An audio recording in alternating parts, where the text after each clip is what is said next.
Tower of God 611 is out, and just a disclaimer, if you guys love this chapter, if you guys love SIU, if you guys don't want to hear anything negative about Tower of God, please click off this video. You have been warned, but if you do want to stick around and still leave a comment, just feel free to. I'm all ears for everyone's opinions on this story and this chapter and whatever you have to say. But to summarize my thoughts, this chapter is a complete joke.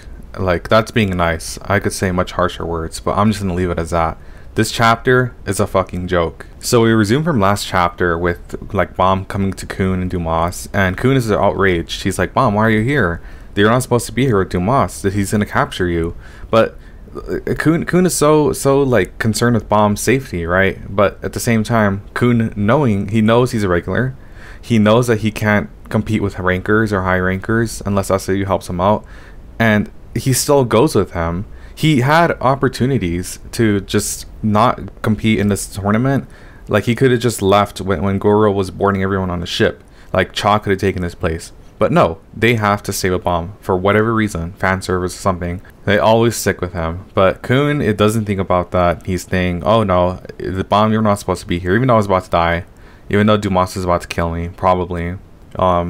We don't really know, because Dumas probably would have spared him just because he's Bam's friend and they don't want to get in bad blood with Bam because it will be harder to control him. But I mean, it could have ended bad with just Khun just being there. Like, with all these rankers, anything could have happened. So as they're talking, Dumas doesn't give a shit and he just straight up attacks Bam.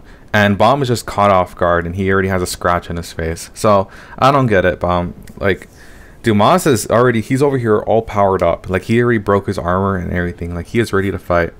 And you're just over here talking with Khun and you're not paying attention. It's like Dumas is even in there. You know, I really hate it when animes and mangas and whatever, they do this. But thankfully, Dumas broke the cycle and he actually went for Bam. He didn't even let him transform, you know. And I was thinking, oh wow, Dumas is such a tactical fighter. He probably knows that Bam has a lot of power in him. Like, he probably knows that if he lets him transform and use all his power, that it's going to end up bad. It's going to end up being a very big challenge for him. Unfortunately, we later find out that that wasn't the case, that Bam was intentionally holding back, and like, just SIU just skewed everything. I think that would have been a great opportunity for SIU to put Dumas like as to fit his character, you know, like he wants to get stuff done, that he was like getting Bam like right away, like he's charging at him, he's like giving him a chance to transform. But no, it's just Bam holding back on purpose, which is a terrible route to take. Though as of right now, Bam was just dodging all of Dumas's attacks, and Dumas could have killed him so easily, just like White. But Bam, even after all these fights, Bam continues to hold back because his base form is not really on par with like high rankers, you know. Maybe it's advanced ranker at base form, but Bam loves doing this. He loves holding back for whatever reason. Yeah, so we just saw that with Chili Windbear, Bam was holding back, even though Chili Windbear is a high ranker. He was a branch leader, you know. He has like some pretty heavy titles across his name, right? But nope, Bam still holds back, and he got bodied pretty much by Chili Windbear and his bear. But eventually, he used all his power. I mean, he didn't even need all that power, and he just one-shot him. So you would think if you're going to be fighting, you're going to be in a battlefield with all these high rankers, you would start off with using a pretty adequate amount of power, right? But nope, he's just going to keep using the Thorn and keep holding back, especially with an opponent as powerful as Dumas. But he saw what Dumas could do. He saw how he manhandled Jin Ha, Yama, and Karaka all in one shot. And almost himself too. He almost got pierced in the neck, and he was about to use Leviathan to deflect that. But Bam knows that Dumas is not a joke. Yet he just comes in here using one Thorn, partial power of the Thorn, and that's it. He didn't even use any of the powers he bursted out with fucking Chili Windbear. He just started with a Thorn. So you're telling me you already know how powerful an enemy is. You already got a pretty good gander of what they can do. You saw how he manhandled all your friends, but you're just gonna hold back on him. Yeah, like that's totally normal. Like everyone does it. Like fucking Goku, dude. This is just stuff Goku does. And I'm just going to go off topic a little bit, but this is why I kind of fucking hate transformation power-ups. Like exactly in Dragon Ball Z. Like if you're not transformed to, let's say, Super Saiyan Blue, you're gonna fucking die in one shot. Like, well, even then, Goku got one shot by that Frieza's henchman. He was in Super Saiyan Blue, which is stupid as fuck. But okay, but you get my point. If you don't transform, your defense and everything is like just very low. It's like it's not even there. So Bam right here, he hasn't transformed yet. So Theoretically, if he's sleeping, you can just one-shot him because he doesn't have all his power like reinforcing his body, you know. He has to actually manually activate it so he can be powered up and use his full potential. This is what I really hate about transformations and power-ups like these. It's not ingrained in the person. You have to actually unearth it. And I think writers do this because it gives them leeway to balance the characters to whatever fits narrative or the arc that's going on. So right now, like, it's SIU just copied and pasted the whole formula from Rock's fight. He needs to make Bomb suck. He needs to make Bomb hold back intentionally. Even though he has so much experience with fighting, he's still gonna be making these little mistakes just so these other characters can get their 5 minutes of fame. But before I tap into that, let me just continue with the story going on right here. So Bomb just says to himself like, oh yeah, I would have died if Dumas wasn't trying to capture me. But I mean, it's because you're holding back, dude. If you use more of your power, you wouldn't die. You wouldn't die so easily. But yeah, so Khun and Rock kind of like get close to Bomb, and Khun is like, Bomb, are you alright? I'm like, guys, what the hell is going on? Why are you in this fight? Why are you guys so close to Dumas? Why are you helping Bomb? What you guys should be doing is getting the fuck out of here, because this is a very dangerous fight, and it just doesn't make any sense for you guys to be helping Bomb or talking to him when he's in the middle of a fight with Dumas. The most recent example I can provide for characters doing this was Lustig versus Uruk. Jin Sung-ha, Garnek, and Kal Halam, they all flew away. They all knew, okay, this is a very big fight. We need to give them their space. We're just dead weight here. We're not going to be able to help Lustig kill Uruk or stall him or anything. So what did they do? They flew away and they watched from afar. And they even had to go farther away because Lustig activated his dark world. So this is a perfect example of characters doing what they need to do. But here, Khun and Rock actually think they can help Bomb in a fight against Dumas. Like, Dumas can easily take you guys as hostage and use you to take Bomb with him. Like, does nobody even think about this? But yet, Khun just comes to Bomb like nothing bad is happening, and like he can help him out. And now all of a sudden they can talk again. So Dumas, he charged up Bomb first before he can even talk with Khun. But now Dumas is letting them talk. So okay, the anime manga thing is back here with the characters, with time stopping for other characters and time resuming for just certain characters, which is great. Love it. But anyway, it's where everyone does that shit. So I'm not gonna harp too much on it. But Khun is like pretty much educating Bomb on like what's going on. Like, Dumas is really strong. He transformed, and you know, he did all this shit. And this should make you think, like, damn, like, this Dumas, he is no joke. I mean, he just manhandled 2 branch leaders. He one-shot 2 branch leaders. You saw that, man. You saw how dangerous he is. But yet, you got this idiot Rock saying that he can pierce his heart.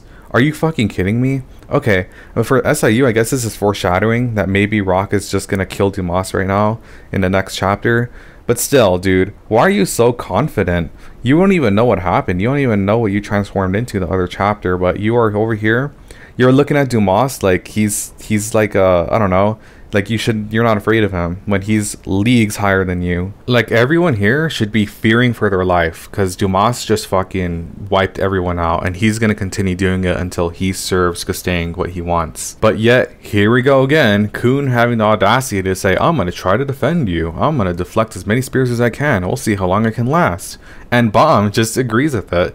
Bomb was like, alright, thanks for the support. And I'm like, what the fuck, dude? You should be thinking to yourself, like, why are you guys here? Why did I bring you guys into this situation? This is extremely dangerous. You guys should go back to the ship, or you guys should try to find a way to escape or something. But Bomb just lets his friends help him out with probably the strongest enemy he's ever faced besides Uruk. So time resumes for Dumas, and he actually can charge at them now since the grace period is over. And one of the spears that Dumas throws just goes straight to Khun's light barrier. And I can't. This is when the story started falling apart faster than I realized. Alright, before I continue, take a deep breath, everyone, because I'm gonna go fucking ham on this shit. So, the spear goes through the fucking barrier, as expected, right? You expect the spear to go through the barrier, because why the fuck would Khun's light barrier deflect the spear or stop it or anything? It goes through the barrier, and Khun has like this internal realization. He says, it took the barrier in one shot. It took the barrier in one shot, is what he said. What the fuck did you expect would happen? Why the fuck would you even put up a barrier? What? This doesn't make any sense. You are still a regular. You're, if anything, you're ranker with White's power, which we'll discuss right now. But you saw what Dumas could do. and you are surprised that your light barrier got taken down in one shot. And then there's another panel with Khun and Rock being so surprised, like they did not expect that to happen at all. It would be blasphemy if that shit did not happen. If SIU had the light barrier defend Dumas's spears, that would be a whole new fucking problem. So that did not need to be in the story. That was just a waste of panels, because that's stupid. Who the fuck would put that in our story? You have these characters with such a large gap in power, but you're gonna try to have your readers think that, oh, maybe his light barrier will defend it. Like, the writing in this chapter is so rudimentary, it's not even funny. Like, at this point, SIU is just wasting everyone's time with stupid shit like this. Like, does this really have to be in the story? Is this really necessary? This stupid shit, that this is just a waste. Like, what did we gain from that? What did anyone really need to see Khun's light barrier be taken down by a fucking spear from Dumas in one shot? Was that really needed? That didn't even do anything for the story. We know Dumas is very powerful, but he's facing Khun, who is not as powerful, nearly as powerful as him. This didn't showcase how powerful Dumas is, like how brutal he is. Nothing. This is stupid. And the writing just gets worse and worse from here on out. So let me just continue with the chapter itself. So Bomb gets distracted, of course, because his friends are dead weight. And Dumas grabs him in the face with his fucking claw. And like, Dumas is just ragdolling him around. He's just fucking thrashing this dude around. He would have died a long time ago if he didn't have plot armor. Like, this is a severe case of plot armor, guys. I mean, the irregular, the chosen one would have fucking died right here, just because he's too stupid to use his powers. Like, he did this with White. He's doing this with everyone, man. He's such a stupid character. I fucking hate Bomb. Like, it would be so hyped to see him fight, but now it's just, you see him hold back so much when you know he can push more, and you know he can probably one-shot a lot of these people if he didn't hold back so much, man. I mean, not Dumas, of course, but like Chili Winber, he one-shot him. Like, these are just such stupid fights that we're getting, and they're getting stretched so much just to give other characters some shine, and it is done in the poorest way possible. So back to the story, Khun just reflects to himself. He's like, he's fucking strong. I don't think he's really using his powers either. Guys, I cannot believe it. It's like SIU at this point. He is spoon-feeding the readers. He is spoon-feeding the fucking readers things that we can already see. This is stupid. I hate it when writers baby their readers like this. Like, it's like they think their readers are so fucking stupid they can't see what's going on. This is just retarded. That's what it is. I don't know what's gone into SIU where he just has to spell out everything for the reader. This is fucking stupid, guys. Like, did we really need Khun to say this to emphasize that, wow, I don't think Dumas is using his full power? Of course he's not using his full fucking power, dude. All he did was throw spears. All he did was grab Bomb. He didn't even use a fraction of his power, man. And as I thought it couldn't get worse, this is when shit just hit the fan. So, of course, as soon as I saw this panel, when I first saw this chapter, as soon as I saw the blue fish, I was like, oh, here we go. Here we go, SIU. What are you going to pull out this time? And it's the sweet fish. The sweet fish is blue now. And I'm thinking, oh, okay. Maybe Khun is using his ice Shinzu quality that he learned from the hidden floor. That he's using it to cool it down. So he can use the sweet fish more. Is that what he's doing? Like, I thought that was a pretty good theory. Like a mini theory I had as I was reading this. Nope. It's even worse. So as Khun charges up his new power-up, Dumas and Bomb have a talk, and Dumas tells Bomb that you're a thief, that you need to come with me, that the head wants to see you, all these things. So, like, Bomb is like, I can't do that, I have too many things on the line. And, like, Dumas, I mean, you can't change Dumas's mind, man. He's too stern in what he believes in. And Dumas doesn't give a shit, so Bomb just powers up again. He ignites the thorn a little bit. He uses more of its power. I mean, Bomb had the perfect opportunity to just go all out right here, but he didn't. He's still using little fragments of his power. Little fragments. I emphasize on little, because he pulls out the level 1 Red Thrissa. Are you fucking kidding me, dude? I can't believe I saw this. This has to be a joke. SIU is just fucking around with us at this point. I don't know what's gone into Bomb's head. Did he get brain damage from something? Did Dumas hurt his head? Why is he doing this? He used the level 3 Red Thrissa with the Sea Snake, which is nowhere near as strong as Dumas. But he has the audacity to pull up level 1 with Dumas after he saw what he can do, after he's already bleeding, he's already struggling, that he killed 2 branch leaders. But Dumas is a big challenge, man. He's a big challenge. He should know well enough that Dumas is not someone to take lightly. And here goes SIU again with spoon feeding the readers. Of course, Dumas is going to get behind you because he's faster than you, because you're not using your full power. And Bomb has a little monologue to himself. He's like, he's fast. I don't know why SIU keeps doing this, man. Like, we know he's fast.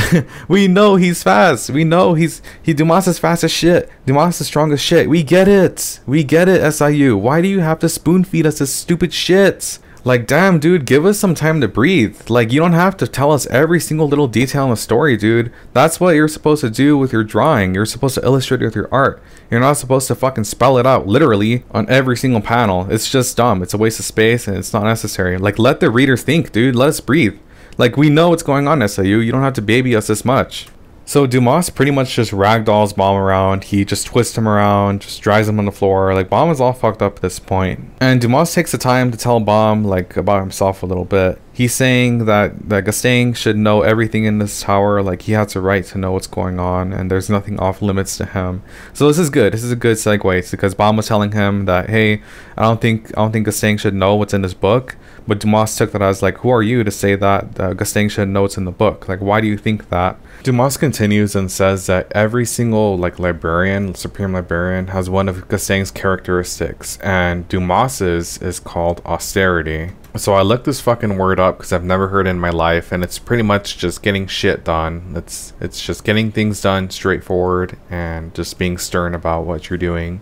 And I mean, Dumas has been following that pretty well. So I do like that we got a little bit of information about Dumas and how Gastang like organizes his people and his librarians.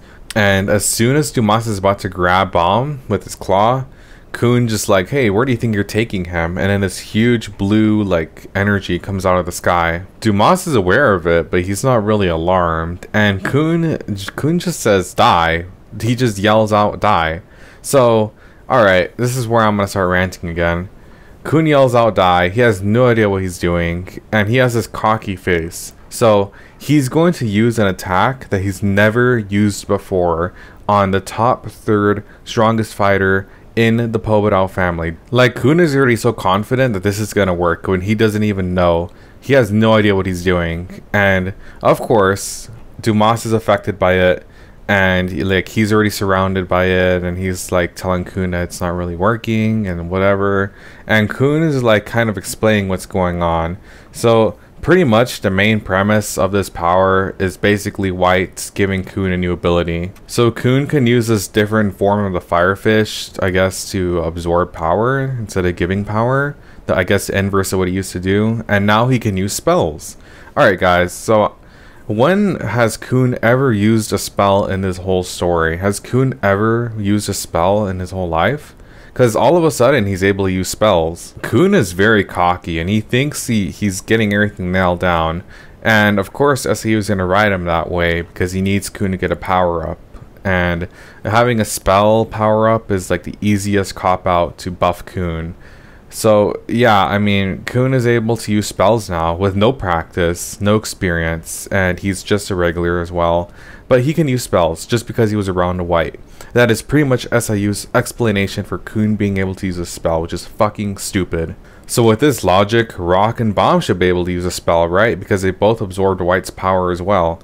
And this is another thing I have an issue with. White's power is now being used as a crutch to fluctuate like how strong Khun or Rock should be in a given battle. So the thing is, we don't know how much power they got from White. We don't know how much power Bomb got from White. It's just going to be a continuous fluctuation of power to whatever fits the narrative. Just like what SIU is doing with Bomb, where he keeps nerfing him and then letting him use his full power. It's just going to keep SIU on track with what he's doing with the story. Whatever fits the story, whatever is convenient, he's going to use it that way. So the thing is, everybody got a power boost from White. Rock and Bomb got a power boost from White. We still haven't seen Bomb use White's power, and Rock like barely used White's ability to fly. I mean, that's all Rock used when he transformed. So how come Khun is feeling the effects of his power, but everyone else is not really feeling it? You see, this is really annoying, and I think the White power-up for these two was an ass pull in the first place, but that's a whole nother like discussion that's not really relevant right now. But Yeah, so Khun is pretty much combining White's power with the Sweet Fish's power, and he's making it seem like it's the biggest power up ever. Like SIU is really trying to stretch this out to make it justified that Khun can now tackle down Dumas and subdue him and strip him of his armor. And sure enough, he's successful in doing that because fucking Dumas is now stunned and he just collapses in front of Bomb. Like he was about to charge a bomb, he just collapses right in front of him. Alright, so here's the thing. Spells require skill to use. Traumarized spell that he used on Leviathan was a very high skill spell. Bomb can break spells, right? He could just break them. He can undo them partially if he wanted to. Even Vicente, when he was undoing the spell, well, he was doing another spell to put Leviathan in Bomb. He even said that that took skill and it was risky, that he could mess up and that things could get worse and Leviathan can escape.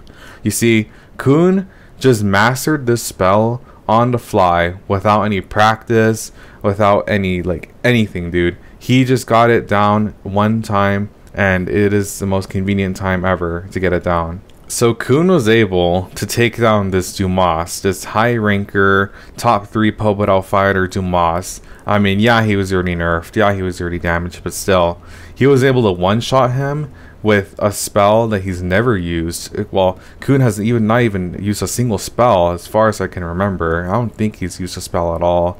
And it's already been established in a story that these spells can fail. So that spell that Vicente used could have failed because he didn't have a lot of practice with it. So this could have just backfired completely. But okay, yeah, Khun can master spells now. Khun is a spell master. That's what his role is gonna be now. I really thought SIU was gonna use Khun's ice attribute and put it in a story by cooling down the Firefish so he can use it more, something like that. But no, this just came out of nowhere, man. There was zero build up, zero foreshadowing. There was nothing to speculate about this outcome. This just completely came out of nowhere. This fucking scene. This power-up is the definition of an ass pull. So Khun says that he feels like this chilly feeling overwhelming him. And I do like the way how he describes this and how SIU portrays the world that Dumas is living in. But it's just, everything else, the prerequisites to get to this conclusion just ruins it. I wish it wasn't, this just lived up to the hype and it was properly done. But no. It wasn't. So Dumas's armor pretty much just got completely demolished, and we see the true Dumas in his world. So Dumas kind of looks how he did with his armor with the long hair, but this dude, I'm gonna say this dude looks intimidating. And also this dude probably gets a lot of bitches. He got the long hair, Super Saiyan 3 hair. I mean, he's got nice clothing and he's got the fucking monocle, I think, that one eye, glasses thing for one eye, whatever the fuck it's called. This dude looks intimidating, bro. This dude is fucking scary, and he's got the 5 lines on his face. They weren't just for his mask. They actually are tattooed in his face, it looks like. So yeah, he's got those 5 scratches with the eyes and shit. And we see Dumas's true body pretty much. This is how he looks like, and I'm pretty sure this Dumas is going to be stronger than his armor because, I mean, it's his real body, so why wouldn't it be stronger? So, Dumas, I just love everything this dude says. He just says, "It's been a long time since a living person has come here. How troublesome. The head ordered me to bring him alive, but it won't be easy." Just those few words, it's just hype. I really love Dumas. Anything he says is badass. So, that's where the chapter ends. I mean, at least it ended with a badass cliffhanger. And Dumas just looks stoic. He looks kind of pissed, but not really, because I mean that's what he is austerity. He's stern and he just wants to get his shit done. So in conclusion, I think this chapter was absolutely fucking terrible. The only good thing about this chapter was Dumas, and everything Dumas did was badass, and us seeing how Dumas really looks in his world. And he could potentially die now since we're in his real world, so we'll see how that goes. Maybe I think he's gonna be stronger than his armor form, because I mean that's his real body, so it would make sense if he fights harder to protect his real body, since he can actually die. But the writing in this chapter was terrible. I did not like SIU spoon feeding the readers every single little detail, and like taking the readers like they're stupid. Like he thinks the readers are stupid. Like why is Bomb gonna use level 1 Red Thrissa against Dumas when he used level 3 Red Thrissa against a Sea Snake, which is nowhere near as strong as Dumas? Like this is just dumb. It's inconsistent. SIU is just fucking around at this point. I don't think he cares anymore. The Kun power up as a whole was a fucking ass pull. Using that logic, Bomb and Rock are able to use spells now, which, I mean, if they're going that way, that's really stupid. But I just think this was a crutch to give Kun a new power up, and I think the souls are going to serve that purpose from here on out. They're just going to be a crutch to give people new power ups and to like fluctuate their power level to whatever fits the story. But other than that, I think I've bashed this chapter enough. If any of you guys are still around, please leave a comment below what you think of this chapter. If you agree, disagree, let me know your thoughts and everything. And with all that said, thank you for watching, everyone, and I'll see you in the next review.